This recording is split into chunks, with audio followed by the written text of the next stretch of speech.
ಸ್ನೇಹಿತರೆ ನಮಸ್ಕಾರ. ಬದುಕಲು ಕಲಿಯಿರಿ ಪುಸ್ತಕದ ಧ್ವನಿ ಸುರುಳಿಯಲ್ಲಿ ಹಿಂದಿನ ಸಂಚಿಕೆಯಿಂದ ಮುಂದುವರೆದ ಭಾಗ. ಹಿಂದಿನ ಸಂಚಿಕೆಯ ಧ್ವನಿ ಸುರುಳಿಗಾಗಿ ಡಿಸ್ಕ್ರಿಪ್ಷನ್ ಬಾಕ್ಸ್ನಲ್ಲಿರುವ ಲಿಂಕ್ ಗಮನಿಸಿ. ಈ ಸಂಚಿಕೆಯಲ್ಲಿ ಸತ್ಯಾನ್ವೇಷಣೆ, ತನ್ನನ್ನು ತಾನು ವೈಜ್ಞಾನಿಕ ಮನೋಭಾವದವನು ಎಂದು ತಿಳಿದುಕೊಂಡವನಿಗೂ ಸತ್ಯಾನ್ವೇಷಿಗೂ ವ್ಯತ್ಯಾಸವಿದೆ ಎಂಬುದನ್ನು ನಾನು ತಿಳಿದುಕೊಳ್ಳಲೇಬೇಕಾದಂತಹ ಒಂದು ಘಟನೆ ನಡೆಯಿತು. ವೈಜ್ಞಾನಿಕ ಗ್ರಂಥಗಳನ್ನು ಅಧ್ಯಯನ ಮಾಡಿ ತುಂಬ ಓದಿಕೊಂಡ ನನ್ನ ಮಿತ್ರ ಆಗಾಗ ದೇವರು, ಮತ ಇವು ಭೀತಿಯಿಂದ ಹುಟ್ಟಿದ ಮನೋಧರ್ಮ ಅಷ್ಟೇ ಎಂದು ಹೇಳುತ್ತಿದ್ದ. ಪಶ್ಚಿಮದ ಯಾರೋ ಪ್ರತಿಭಾಶಾಲಿ ಎಂಬ ಬಿರುದಾಂಕಿತನ ಅಭಿಪ್ರಾಯವನ್ನು ಅವನು ತನ್ನದಾಗಿ ಮಾಡಿಕೊಂಡಿದ್ದ ಎಂಬುದು ನನಗನ್ನಿಸಿತ್ತು. ಪುಣ್ಯ ವಿಶೇಷದಿಂದ ಶೋಷಣೆಯೇ ಧರ್ಮ ಮೂಲವೆಂದು ಆತ ಹೇಳಲಿಲ್ಲ. ಕೆಲವೊಂದು ಆದಿಮ ಜನಾಂಗಗಳಲ್ಲಿ ದೇವರು, ಧರ್ಮಗಳಿಗೆ ಭೀತಿ ಮೂಲವಿರಬಹುದು ಎಂದಷ್ಟೇ ಹೇಳಬಹುದು. ಆದರೆ ಸುಸಂಸ್ಕೃತ ನಾಗರಿಕ ಜನಾಂಗಗಳ ಧಾರ್ಮಿಕ ಭಾವನೆಗಳಲ್ಲಿ ಧರ್ಮ, ದೇವರು ಭೀತಿ ಮೂಲವಲ್ಲ. ಕವಲು ದಾರಿಯ ಸಮೀಪದಲ್ಲಿ ನಿಂತವನು ಯಾವ ದಾರಿ ಹಿಡಿಯಬೇಕು ಎಂದು ಯೋಚಿಸಿದಂತೆ ಕೆಲವೊಂದು ಮೂಲಭೂತ ಸಮಸ್ಯೆಗಳಿಗೆ ಉತ್ತರಗಳನ್ನು ಹುಡುಕುವಲ್ಲಿ ಇವುಗಳ ಮೂಲ ಅಡಗಿದೆ ಎಂಬುದು ಸುಸಂಗತ ಅಭಿಪ್ರಾಯ. ಗೌತಮ ಬುದ್ಧನಿಗೆ ಏನು ಭೀತಿ ಇತ್ತು? ಶಂಕರಾಚಾರ್ಯರಿಗೇನು ಹೆದರಿಕೆ ಇತ್ತು? ಉಪನಿಷತ್ತುಗಳ ದ್ರಷ್ಟಾರರನ್ನು ಸತ್ಯಾನ್ವೇಷಿಗಳೆನ್ನದೆ ಪಲಾಯನವಾದಿಗಳು ಎನ್ನಬೇಕೆ? ಭಾರತದಲ್ಲಂತೂ ಸಂಕಟಮಯ ಸನ್ನಿವೇಶದಲ್ಲೇ ತತ್ವಜ್ಞಾನ, ಧರ್ಮಗಳ ಉದಯ ಎಂದರೆ ತಪ್ಪಾಗದು. ಮಹಾವೀರನಾದ ಅರ್ಜುನನಿಗೆ ಸಂಕಟಮಯ ಅಂತರ್ದ್ವಂದ್ವ ಉಂಟಾದಾಗ ಗೀತೋಪದೇಶ ಆಯಿತು. ಭಾರತೀಯ ತತ್ವಶಾಸ್ತ್ರಕ್ಕೆ ಮೌಲಿಕವಾದ ಕಾಣಿಕೆಯನ್ನಿತ್ತ ಸಾಂಖ್ಯರು ದುಃಖ, ಕ್ಲೇಶ, ಪರಿಮಿತಿಗಳಿಂದ ಪಾರಾಗುವ ವಿಧಾನವನ್ನು ಹುಡುಕುತ್ತಾ ವಿಚಾರವಾದಕ್ಕೆ ನಾಂದಿ ಹಾಕಿದರು. ಒಟ್ಟಿನಲ್ಲಿ ಧರ್ಮ ಮೂಲದಲ್ಲಿ ಪರಿಮಿತಿಗಳಿಂದ ಪಾರಾಗುವ ಅನುಭೂತಿಯಲ್ಲಿ ಕೊನೆಗೊಳ್ಳುವ ವಿಚಾರ ಯುಕ್ತಿಗಳೇ ಕಂಡುಬರುತ್ತವೆ. ಸತ್ಯಾನ್ವೇಷಣೆಯ ತೀವ್ರ ಹಂಬಲವೇ ಕಂಡುಬರುತ್ತದೆ. ಸತ್ಯಾನ್ವೇಷಣೆ ಅಂತರ್ಮುಖಿಯಾದದ್ದು ಅಷ್ಟೇ ಎಂದೆಲ್ಲ ಹೇಳಿದೆ. ಆದರೆ ನನ್ನ ಗೆಳೆಯ ಮಹಾತ್ಮರ ನಡವಳಿಕೆಯನ್ನು ಸೈಕಲಾಜಿಕಲ್ ಅಬ್ಸೆಷನ್ ಎಂದು ಹೇಳ ಹೊರಟ. ಅದು ಯಾವ ಶತಮಾನದ ಸೈಕಾಲಜಿ ಹೇಳುವ ಸಿದ್ಧಾಂತ ಎಂದು ನಾನು ಕೇಳಬೇಕಾಯಿತು. ಏಕೆಂದರೆ ಇತ್ತೀಚಿನ ಸಂಶೋಧನೆಗಳು ಕೆಲವು ವರ್ಷಗಳ ಹಿಂದಿನ ಸಂಶೋಧನೆಗಳನ್ನು ಅಲ್ಲಗಳೆಯುತ್ತವೆ. ಜೀವನದ ಅರ್ಥ, ಉದ್ದೇಶಗಳನ್ನು ಕಂಡುಕೊಳ್ಳುವ ಪ್ರಯತ್ನ ಹೆದರಿಕೆಯಿಂದ ಉದ್ಭವಿಸುತ್ತದೆಯೇ? ಕುತೂಹಲ, ಸತ್ಯವನ್ನು ತಿಳಿಯುವ ತೀವ್ರವಾದ ಹಂಬಲ ಭಯದಿಂದ ಉದ್ಭವಿಸುತ್ತದೆಯೇ? ಸತ್ಯಾನ್ವೇಷಣೆಯ ತೀವ್ರ ಹಂಬಲ ಒಬ್ಸೆಷನ್ ಎಂದಾದರೆ ವೈಜ್ಞಾನಿಕ ಸಂಶೋಧನೆಯಲ್ಲಿರುವ ಹಂಬಲವೂ ಒಬ್ಸೆಷನ್ ಅಲ್ಲವೇ? ಈ ಗೆಳೆಯನ ದೃಷ್ಟಿಕೋನದ ಹಿನ್ನೆಲೆಯಲ್ಲಿ ಕೆಲಸ ಮಾಡುತ್ತಿರುವ ಆಗಲೇ ಮನಸ್ಸಿನಲ್ಲಿ ಸ್ವೀಕೃತವಾದ ಹೆಪ್ಪುಗಟ್ಟಿದ ನಂಬಿಕೆಗಳು ಹೀಗೆ ಇರಬಹುದು. ಬುದ್ಧಿವಂತರು, ತೀಕ್ಷ್ಣ ಮೇಧಾಸಂಪನ್ನ ವ್ಯಕ್ತಿಗಳು ವಿಜ್ಞಾನದ ಪ್ರಾದುರ್ಭಾವಕ್ಕೆ ಮೊದಲು ಹುಟ್ಟಿರಲು ಸಾಧ್ಯವಿಲ್ಲ. ಧರ್ಮ ವಿರೋಧ ಭಾವನೆಯೇ ವೈಜ್ಞಾನಿಕ ಮನೋವೃತ್ತಿಯ ಲಕ್ಷಣ ಎನ್ನುವ ಅಪಕ್ವ ಸಿದ್ಧಾಂತ ಪ್ರಾಯಃ ಬಾಲ್ಯದಲ್ಲೇ ಅವನ ಸುಪ್ತ ಮನಸ್ಸನ್ನು ಅಜ್ಞಾತವಾಗಿ ಪ್ರವೇಶಿಸಿರಬಹುದು.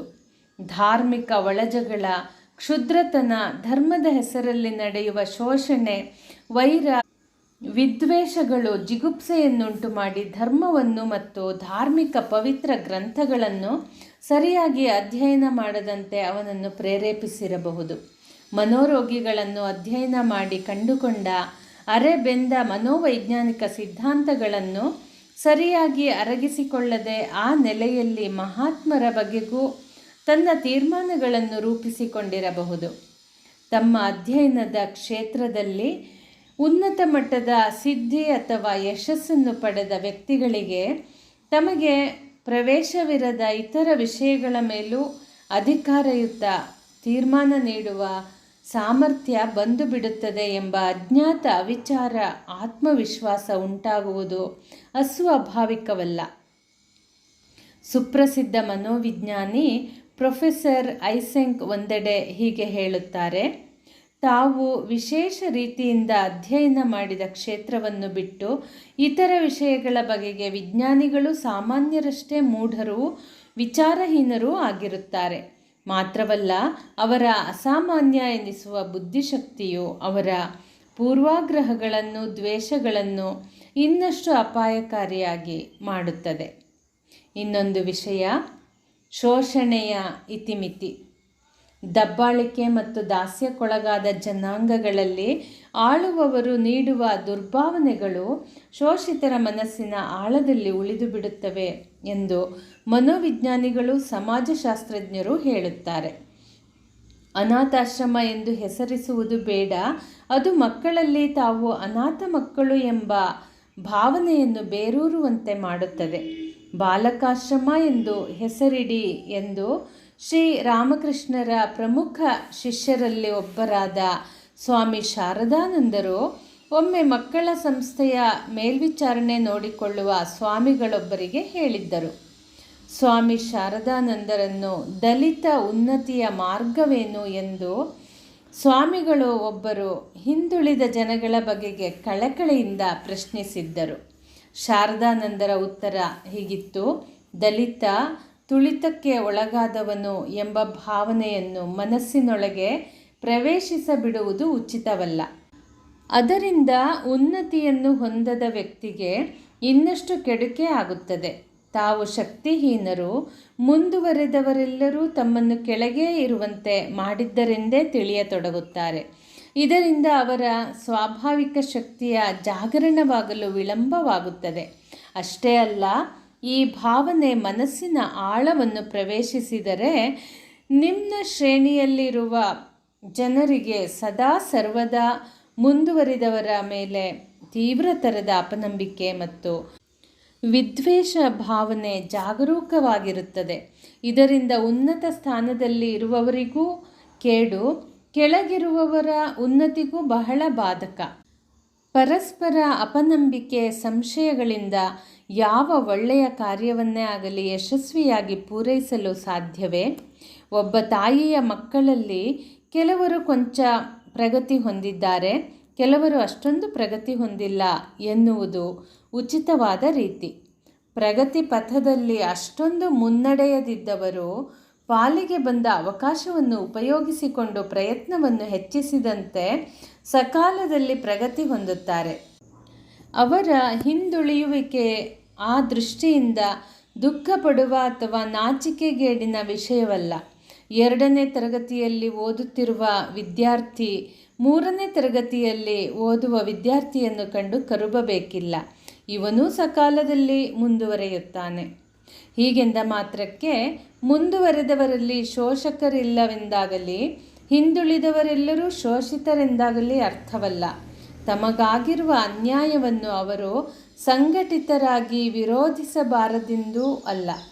ಒಟ್ಟಿನಲ್ಲಿ ಕೀಳರಿಮೆಯ ಸ್ವವ್ಯಕ್ತಿತ್ವ ಚಿತ್ರದಿಂದ ಉದ್ಭವಿಸುವ ದ್ವೇಷ ಸಿದ್ಧಾಂತ ಸ್ವನಾಶನ ಬೀಜವನ್ನು ಒಳಗೊಂಡಿದೆ. ಅದು ಬಸವಣ್ಣನವರು ಹೇಳುವಂತೆ ಮೊದಲು ತನ್ನನ್ನು ಸುಟ್ಟು ಮತ್ತೆ ನೆರೆಹೊರೆಯವರನ್ನು ಸುಡಬಲ್ಲದು ಎನ್ನುವುದು ಮರೆಯಲಾಗದ ಸತ್ಯ. ಮನೋರೋಗ ತಜ್ಞರು, ಮನುಷ್ಯ ಚಾರಿತ್ರ್ಯ ಸುಧಾರಕರು ಈ ಒಂದು ದುರಂತ ಸತ್ಯವನ್ನು ಕಂಡುಕೊಂಡಿದ್ದಾರೆ. ತಿರಸ್ಕಾರ, ನಿಂದೆ ಮತ್ತು ಶೋಷಣೆಗೊಳಗಾದ ಯಾವುದೇ ಸಾಮಾಜಿಕ ವ್ಯವಸ್ಥೆಯಲ್ಲಾಗಲಿ ಮೇಲಿನವರು ಅಥವಾ ಆಳುವವರು ತಮ್ಮ ಮೇಲೆ ಹೇರುವ ದುಷ್ಟ, ನೀಚ, ಅಯೋಗ್ಯ, ಕೆಲಸಕ್ಕೆ ಬಾರದವ, ಅಪ್ರಯೋಜಕ ಎಂಬಂತಹ ಭಾವನೆಗಳು ತಿರಸ್ಕೃತರ ಅಥವಾ ದಬ್ಬಾಳಿಕೆಗೊಳಗಾದವರ ಸ್ವವ್ಯಕ್ತಿತ್ವ ಚಿತ್ರದಲ್ಲಿ ಅಂಟಿಕೊಂಡು ಬಿಡುತ್ತದೆ. ತನ್ನಲ್ಲಿಯೇ ಅಜ್ಞಾತವಾಗಿ ಅಪನಂಬಿಕೆ ಬೆಳೆದು ತಾನು ಕೆಲಸಕ್ಕೆ ಬಾರದವನು ಎಂಬ ಭಾವನೆ ದೃಢವಾಗಿ ತನ್ನನ್ನೇ ತಾನು ದ್ವೇಷಿಸಿಕೊಳ್ಳುವ ಪ್ರವೃತ್ತಿಯನ್ನು ಉಂಟುಮಾಡುತ್ತದೆ. ಒಟ್ಟಿನಲ್ಲಿ ಈ ಭಾವನೆಗಳು ವ್ಯಕ್ತಿಯ ನಿಜವಾದ ಪರಿಪೂರ್ಣ ಬೆಳವಣಿಗೆಗೆ ದೊಡ್ಡ ಆಘಾತವಾಗುತ್ತದೆ. ಆರ್ಥಿಕವಾಗಿ, ಸಾಮಾಜಿಕವಾಗಿ, ಸಾಂಸ್ಕೃತಿಕವಾಗಿ, ಬೌದ್ಧಿಕವಾಗಿ, ಧಾರ್ಮಿಕವಾಗಿ, ಆಧ್ಯಾತ್ಮಿಕವಾಗಿ ಮುನ್ನಡೆದವರು ಯಾವ ಜಾತಿ, ಮತ, ಕುಲದವರಾದರೂ ತಮಗಿಂತ ಸ್ವಲ್ಪ ಕೆಳಗಡೆ ಇರುವವರ ಎದುರು ತಮ್ಮ ಬಲಿತ ಅಹಂ ಮಮಗಳನ್ನು ತಿಳಿದೋ ತಿಳಿಯದೆಯೋ ಪ್ರದರ್ಶಿಸುತ್ತಾರೆ. ಇವರು ಅಜ್ಞಾತವಾಗಿ ಅಭಿಮಾನದಿಂದ ಸೆಟೆದು ತಮಗಿಂತ ಕೆಳಗಿರುವವರನ್ನು ಮೂರ್ಖ, ಮೂಢ, ಕೆಲಸಕ್ಕೆ ಬಾರದ ಗುಂಪಿಗೆ ಸೇರಿದವರು ಎಂಬ ನಿಂದೆ, ತಿರಸ್ಕಾರ ಮತ್ತು ಅಪನಂಬಿಕೆಯ ದೃಷ್ಟಿಯಿಂದ ನೋಡುತ್ತಾರೆ. ಈ ಚಟವನ್ನು ಅವರು ಬೇಗ ತೊರೆದಷ್ಟು ಅವರಿಗೂ ಸಮಾಜಕ್ಕೂ ಒಳಿತಾಗುವುದು ಖಂಡಿತ. ಗುಲಾಮಗಿರಿಗೆ ಸೊಪ್ಪು ಹಾಕುವವರಲ್ಲೂ ಮುಂದುವರಿಯದವರು ಎನಿಸಿಕೊಂಡ ಜನರಲ್ಲೂ ಕಂಡುಬರುವ ಶ್ರೀಮದ್ ಗಾಂಭೀರ್ಯದ ಈ ಮನೋವೃತ್ತಿ ಶಿಕ್ಷಣ ಹಾಗೂ ಸಂಸ್ಕೃತಿಯ ಸೌಲಭ್ಯಗಳಿಂದ ವಂಚಿತರಾದ ಜನರಿಗೆ ಮೇಲೇಳಲು ಬೇಕಾಗುವ ಆತ್ಮವಿಶ್ವಾಸಕ್ಕೆ ಬಹಳ ಆಘಾತವನ್ನುಂಟು ಮಾಡಿದೆ. ತಮ್ಮ ಆ ದೃಷ್ಟಿಕೋನ ಮತ್ತು ವರ್ತನೆಗಳಿಂದ ತಮ್ಮಷ್ಟು ಮೇಲೇರದ ಜನರಿಗೆ ಎಂಥ ಆಘಾತವಾಗುವುದು ಎಂಬುದನ್ನು ಅವರು ಯೋಚಿಸಬಲ್ಲರೆ? ಒಂದು ತೆರನಾದ ಅಸಹಾಯ ಸ್ಥಿತಿಯಲ್ಲಿ ಕೆಳಗಡೆ ಇರುವವರ ಸ್ವವ್ಯಕ್ತಿತ್ವ ಚಿತ್ರದಲ್ಲಿ ನಿಷೇಧಾತ್ಮಕ ಭಾವನೆಗಳನ್ನು ತುಂಬಿ ಅವರ ಬದುಕಿಗೆ ಅಪ್ರತ್ಯಕ್ಷವಾಗಿ ಕೆಡುಕನ್ನುಂಟು ಮಾಡಿ ಕ್ರಮೇಣ ತಮ್ಮ ಬದುಕಿಗೂ ಅವರಿಂದ ಕೆಡುಕಾಗುವ ದಾರಿಯನ್ನು ಸಿದ್ಧಗೊಳಿಸಿದಂತಾಗುತ್ತದೆ ಎಂಬುದನ್ನು ತಿಳಿಯುವಷ್ಟು ದೂರದೃಷ್ಟಿ ಇಲ್ಲದಿದ್ದರೆ ಅವರ ಮೇಲ್ಮೆಗೆ ಏನು ಅರ್ಥ? ಸದ್ಯದ ಪರಿಮಿತಿ ಮತ್ತು ದೋಷಗಳಿಂದಲೇ ಮನುಷ್ಯನ ಯೋಗ್ಯತೆಯನ್ನು ಅಳೆಯದೆ ಅವನ ಸಂಭಾವ್ಯ ಸಾಧ್ಯತೆಗಳನ್ನು ಗಮನಿಸಿ ಅವನನ್ನು ಗೌರವ ದೃಷ್ಟಿಯಿಂದ ನೋಡುವ ಪರಿಪಾಠ ಬೆಳೆಯದಿದ್ದರೆ ನಮ್ಮ ಜನಾಂಗ ಮುನ್ನಡೆಯ ದಾರಿಯಲ್ಲಿ ಸರ್ವತ್ರ ವಿಘ್ನ ಪರಂಪರೆಗಳನ್ನೇ ಸೃಷ್ಟಿಸಿಕೊಳ್ಳುವುದು. ಈಗಾಗಲೇ ಸಾಕಷ್ಟು ಸೃಷ್ಟಿಸಿಕೊಂಡಿದೆ. ಈ ಪ್ರಜ್ಞೆ ವಿದ್ಯಾವಂತರಲ್ಲಿ ಬೆಳೆಯುವ ಲಕ್ಷಣಗಳಿವೆಯೇ? ಹಿರಿಯರು, ವಿದ್ಯಾವಂತರು ಬಾಲ್ಯದಲ್ಲಿಯೇ ಮಕ್ಕಳಲ್ಲಿ ವ್ಯಕ್ತಿ ಗೌರವದ ಈ ಭಾವನೆಯನ್ನು ಬೋಧನೆಯ ಜೊತೆ ತಮ್ಮ ವರ್ತನೆಯ ಮೂಲಕ ತಿಳಿಸಿಕೊಡಬೇಕು. ಈ ವಿಚಾರದಲ್ಲಿ ರ್ಯಾಂಕ್ ವಿಜೇತರು, ಉನ್ನತ ಮಟ್ಟದ ಬುದ್ಧಿಶಾಲಿಗಳು, ಉನ್ನತ ಸ್ಥಾನದಲ್ಲಿ ಇರುವವರು, ಅಧಿಕಾರಿಗಳು, ಮೇಲ್ವರ್ಗದವರು ಎನ್ನಿಸಿಕೊಂಡವರು ಇವರುಗಳ ಜವಾಬ್ದಾರಿ ಅತಿ ಹೆಚ್ಚಿನದು. ತಾವು ಕೆಳಗಿದ್ದೇವೆ ಎಂದು ತಿಳಿದುಕೊಂಡವರಲ್ಲಿ ಆತ್ಮವಿಶ್ವಾಸದ ಭಾವನೆಗಳನ್ನು ಬಿತ್ತಲು ಇವರು ತಮ್ಮ ಹಿತದೃಷ್ಟಿಯಿಂದಲಾದರೂ ವಿಶೇಷವಾಗಿ ಶ್ರಮಿಸಬೇಕು. ಏನೂ ಮಾಡಲಾಗದಿದ್ದರೆ ಹೃದಯ ತುಂಬಿ ಅವರ ಶುಭಕ್ಕಾಗಿ ಹೃತ್ಪೂರ್ವಕವಾಗಿ ಪ್ರಾರ್ಥಿಸುವ ಸಜ್ಜನಿಕೆಯನ್ನಾದರೂ ಬೆಳೆಸಿಕೊಳ್ಳಬೇಕು. ಇಲ್ಲಿ ನಮ್ಮ ಬುದ್ಧಿ ಜೀವಿಗಳು ಎನಿಸಿಕೊಂಡವರಲ್ಲಿ ಹೆಚ್ಚಿನವರು ಸೋತಿದ್ದಾರೆಂದರೆ ಉತ್ಪ್ರೇಕ್ಷೆ ಇಲ್ಲ. ಅವರು ಈ ಒಂದು ಮಾನವೀಯ ಸಮಸ್ಯೆಯನ್ನೇ ಅರ್ಥ ಮಾಡಿಕೊಂಡಿಲ್ಲ ಎನ್ನಬಹುದು. ಮುಂದಿನ ವಿಷಯ ಕೀಳರಿಮೆ ಕೀಳಲು. ಸಾಂಸ್ಕೃತಿಕವಾಗಿ, ಸಾಮಾಜಿಕವಾಗಿ ಮತ್ತು ಬೌದ್ಧಿಕವಾಗಿ ತಮ್ಮನ್ನು ತಾವು ಕೆಳಗಿದ್ದೇವೆ ಎಂದು ತಿಳಿದುಕೊಂಡವರು ಮೊದಲು ತಮ್ಮ ಕೀಳರಿಮೆಯನ್ನು ಕಿತ್ತೆಸೆಯಬೇಕು. ಬಹಳ ಆಳವಾಗಿ ಅದು ಬೇರು ಬಿಟ್ಟಿದ್ದರೂ ಅದನ್ನು ದೂರಕ್ಕೋಡಿಸಲು ಖಂಡಿತ ಸಾಧ್ಯವಿದೆ. ಇದನ್ನು ನಾವು ನಮಗೆ ಬೇಡವಾದ ವಸ್ತುಗಳನ್ನು ಹೊರಕ್ಕೆ ಎಸೆದಂತೆ ಎಸೆಯಲು ಸಾಧ್ಯವಿಲ್ಲ. ನಮ್ಮಲ್ಲಿ ಸುಪ್ತವಾಗಿರುವ ಅಪಾರ ಶಕ್ತಿಯಲ್ಲಿ ಅಚಲ ವಿಶ್ವಾಸವಿಡುವುದು ಅತ್ಯಂತ ಅವಶ್ಯಕ ಮಾತ್ರವಲ್ಲ, ಮೊದಲ ಕರ್ತವ್ಯವೂ ಹೌದು. ಈ ವಿಶ್ವಾಸ ಮೂಢನಂಬಿಕೆ ಅಲ್ಲ.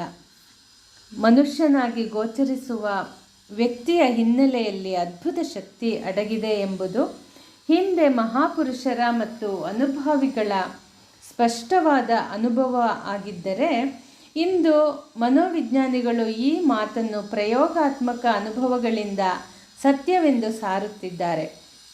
ದೃಢ ವಿಶ್ವಾಸದ ಬಲದಿಂದಲೇ ಆ ಶಕ್ತಿಯನ್ನು ಎಚ್ಚರಿಸಬೇಕು. ನಾವು ನಿಂತ ಸ್ಥಾನದಿಂದ ಮೊದಲು ಏರಲು ಯತ್ನಿಸಬೇಕು.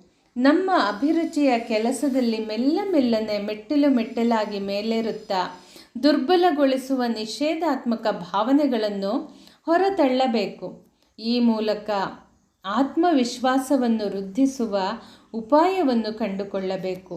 ಇದು ಒಂದೇ ದಿನದಲ್ಲಿ ಸಾಧ್ಯವಾಗುವ ಕೆಲಸವಲ್ಲ. ತಾಳ್ಮೆ ಮತ್ತು ಪ್ರಾಮಾಣಿಕ ಪ್ರಯತ್ನದಿಂದ ಮೊದಲು ಅಸಾಧ್ಯವೆಂದು ತೋರಿದರೂ ಕೊನೆಯಲ್ಲಿ ಸಾಧ್ಯವಾಗಿಯೇ ಆಗುತ್ತದೆ. ತಾಳ್ಮೆ ಮತ್ತು ಪ್ರಾಮಾಣಿಕ ಪ್ರಯತ್ನಕ್ಕೆ ಸ್ಫೂರ್ತಿಯಾಗಿ ಹಿನ್ನೆಲೆಯಲ್ಲಿ ಕೆಲಸ ಮಾಡುವ ಶಕ್ತಿಯೇ ಆತ್ಮವಿಶ್ವಾಸ. ತನ್ನಲ್ಲಿ ತನಗೆ ನಂಬಿಕೆ. ತನ್ನ ಆಂತರ್ಯದ ಆಳದಲ್ಲಿ ಅಪಾರ ಶಕ್ತಿ ಇದೆ ಎಂಬ ನಂಬಿಕೆ. ಈ ನಂಬಿಕೆ ಅಥವಾ ವಿಶ್ವಾಸದ ಅಭಾವವೇ ಭಯ, ಸಂಶಯಗಳಿಗೂ ಕಾರ್ಯಶಕ್ತಿಯ ಹೀನತೆಗೂ ಎಲ್ಲ ತೆರನಾದ ದೌರ್ಬಲ್ಯಗಳಿಗೂ ಕಾರಣವಾಗುತ್ತದೆ. ಮೇಲಿನವರ ಕೃಪೆಗಾಗಿ ಕಾಯದೆ ಅಥವಾ ಅವರನ್ನು ದ್ವೇಷಿಸದೆ, ಹತಾಶ ಮನೋಭಾವನೆಯಿಂದ ನರಳದೆ, ಮೇಲೆದ್ದು ತನ್ನ ಕಾಲ ಮೇಲೆ ತಾನೇ ನಿಲ್ಲುವ ಪ್ರೇರಣೆಯನ್ನು ನೀಡುವುದು ಈ ವಿಶ್ವಾಸ. ತನಗೆ ಕೊಡಲ್ಪಟ್ಟ ಅವಕಾಶವನ್ನು ವ್ಯರ್ಥವಾಗದಂತೆ ಸರಿಯಾಗಿ ಉಪಯೋಗಿಸಿಕೊಂಡೇ ಮೇಲೆ ಏರಬೇಕು ಎಂಬ ದೃಷ್ಟಿಕೋನಕ್ಕೂ ಈ ವಿಶ್ವಾಸವೇ ತಳಹದಿ. ತನ್ನನ್ನು ಅಶಕ್ತನೆಂದು, ಪಾಪಿಯೆಂದು ಭಾವಿಸುವುದೇ ಅತಿ ದೊಡ್ಡ ಪಾಪ. ನೀವು ಏನನ್ನಾದರೂ ನಂಬಬೇಕಿದ್ದರೆ ನಾವು ಭಗವಂತನ ಮಕ್ಕಳೆಂದು, ಅವನ ಅಂಶಗಳೆಂದು, ಅವನ ಅನಂತ ಶಕ್ತಿ ಮತ್ತು ಆನಂದದ ಪಾಲುಗಾರರೆಂದು ನಂಬಿರಿ ಎಂದು ಸ್ವಾಮಿ ವಿವೇಕಾನಂದರು ಹೇಳಿದರು. ಈ ಮಾತುಗಳು ಆತ್ಮವಿಶ್ವಾಸವನ್ನು ಹುಟ್ಟಿಸಲು ಹೇಳಿದ ರೆಟರಿಕ್ ಜಾತಿಯ ಮಾತುಗಳಲ್ಲ. ಮನುಷ್ಯನ ಅಂತರಂಗದಲ್ಲಿ ದೇವತ್ವವನ್ನು, ಅಪಾರ ಶಕ್ತಿಯನ್ನು ಪ್ರತ್ಯಕ್ಷವಾಗಿ ಕಂಡ ದ್ರಷ್ಟಾರರು ಹೇಳಿದ ಮಾತು. ಈ ಮಾತನ್ನು ಸ್ವಲ್ಪವಾದರೂ ಕಾರ್ಯರೂಪಕ್ಕೆ ತರಲು ಯತ್ನಿಸಿದವರ ಪಾಲಿಗೆ ಅದು ನೀಡುವ ಶಕ್ತಿ, ಸಾಮರ್ಥ್ಯಗಳ ಅನುಭವ ಆಗುತ್ತದೆ ಎಂಬುದರಲ್ಲಿ ಸಂದೇಹವಿಲ್ಲ. ಸ್ನೇಹಿತರೆ, ಮತ್ತೆ ಮುಂದಿನ ಸಂಚಿಕೆಯಲ್ಲಿ ಮುಂದುವರೆಸೋಣ. ನೀವು ನನ್ನ ಯೂಟ್ಯೂಬ್ ಚಾನಲ್ ಸಬ್ಸ್ಕ್ರೈಬ್ ಮಾಡಿಕೊಳ್ಳಿ ಹಾಗೂ ನಿಮ್ಮ ಸ್ನೇಹಿತರಿಗೆ ಶೇರ್ ಮಾಡಿ. ಧನ್ಯವಾದಗಳು.